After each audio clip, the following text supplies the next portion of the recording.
Hi hello friends, welcome to my channel.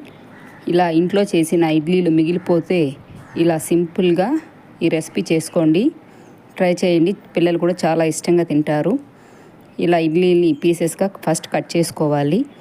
తరువాత శనగపిండిలో కొద్దిగా salt, కారం, అల్లం వెల్లుల్లి పేస్ట్, కొద్దిగా వాము వేసి నీట్గా ఇలా బాగా బజ్జీ పేస్ట్లో ఎలా కలుపుకుంటామో అలా కలుపుకోవాలి.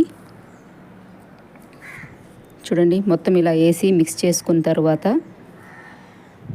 బ్యాటర్ బజ్జీలకి ఎలా చేసుకుంటామో సేమ్ అలాగే పిండి మొత్తం కలుపుకోవాలి. తర్వాత మనం స్టవ్ మీద కడాయి పెట్టి ఆయిల్ హీట్ చేసుకోవాలి. చూడండి, బ్యాటరీ ఈ మాత్రం ఉంటే సరిపోతుంది. మనం కట్ చేసుకున్న పీసెస్ని ఇలా ఒకటొకటి వేస్తూ ఇలా తీసి ఆయిల్లో డీప్ ఫ్రై చేసుకోవడమే. సింపుల్ రెసిపీ, తప్పకుండా ట్రై చేయండి.